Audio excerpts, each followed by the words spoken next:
अस्सलाम वालेकुम। Welcome to cook with नूर। चलिए बनाते हैं different types of butter cookies, जिसको कहेंगे असोर्टेड बटर कुकीज़।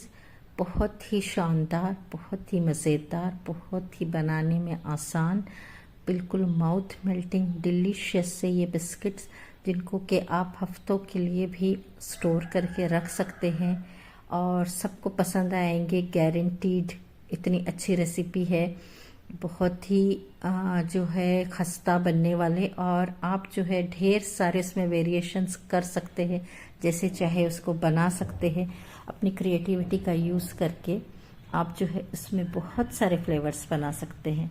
तो ये जो है मैंने यहाँ पे सिर्फ 3 ही फ्लेवर किए बनाए हैं, तो उसके लिए चलिए बनाना शुरू करते हैं। तो ये मैंने 100 ग्राम बटर लिया हुआ है, जो कि मैंने उसको फ्रिज से निकाल के रूम टेम्परेचर पर रख दिया था 2 घंटे के लिए। उसको बहुत ज़्यादा फेंटना है, इतना कि जो है ना बिल्कुल ही उसको क्रीमी हो जाए और वाइट हो जाए इसका कलर। फिर पिसी हुई चीनी, ये भी 100 ग्राम है, तो ये भी जो है उसको भी बहुत अच्छे से फेंटना है। आप इलेक्ट्रिक बीटर का यूज़ करेंगे तो ज़्यादा अच्छा है।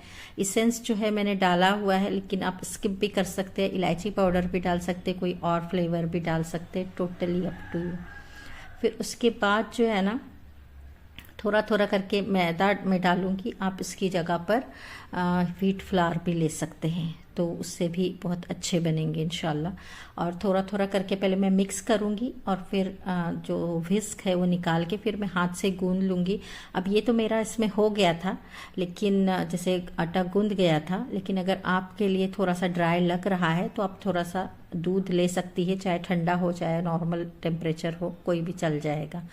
तो और इसमें कोई भी बेकिंग पाउडर या बेकिंग सोडा नहीं डलेगा, ये अपने आप में ही बहुत शानदार बनते हैं, कोई और एक्स्ट्रा की ज़रूरत नहीं है इस रेसिपी में।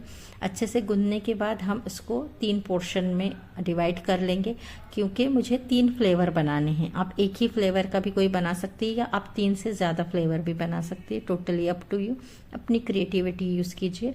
अब यहाँ पर सबसे पहले मैं ज़ीरा वाला बनाऊँगी, तो मैंने ये नॉर्मल रेगुलर ज़ीरा लिया हुआ है।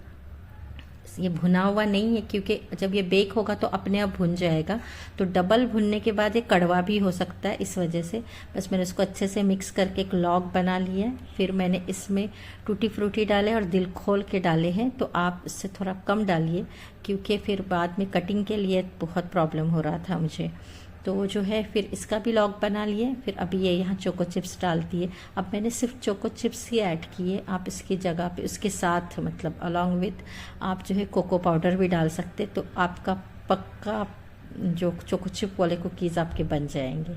इसको आधे घंटे के लिए फ्रिज में रख दिया था कि अच्छे से सेट हो जाए। और जब हम जो है ना कुकीज़ को थोड़ी देर फ्रिज में रख देते हैं और फिर उसको बेक करते हैं, तो उसका टेस्ट बहुत अच्छा आता है और वो खस्ता भी काफ़ी अच्छे बनते हैं। तो ये जो है मैंने, अब मुझे जितनी डिज़ायर थिकनेस उसकी चाहिए थी मैंने उस हिसाब से कटिंग की है, लेकिन आप जो है आपके हिसाब से उसको कम ज़्यादा मतलब थिन या और थिक भी बना सकते हैं। थोड़ा सा हाथ से शेप दीजिए अगर चाहे तो, या फिर इवन आप उसको रोल करके कुकी कटर से काट के या किसी ढक्कन वगैरह से काट के भी आप वैसे भी शेप दे सकते हैं। टोटली अप टू यू, जैसे आपको ईजी हो, ठीक है ना। तो अब ये मैंने ग्रीस ट्रे पे रख दी है, और थोड़ा थोड़ा बीच में मैंने गैप रख दिया है, इसलिए कि ऑल्दो उसमें बेकिंग पाउडर या बेकिंग सोडा नहीं है, लेकिन क्योंकि बटर है तो अभी तो ये सेट हुआ है, लेकिन जब वो बेक होगा तो फिर वो मेल्ट होगा, तो थोड़ी सी कुकी की साइज़ बढ़ जाएगी ये। फिर उसके बाद मैंने चोको चिप काट दिया था, और फिर लास्ट में मैं इसमें ये जो है टूटी फ्रूटी वाला भी काटूंगी। थोड़ा थोड़ा सा गैप रख दिया, और फिर मैंने उसको कढ़ाई में बेक किया था। तो ये जो है मैंने इसको ग्रीस कर लिया था पहले प्लेट को। अगर आप चाहे तो एट ए टाइम आप अवन में उसको जो है 150 डिग्री पे कर सकती है इसको बेक 20 मिनट्स के लिए।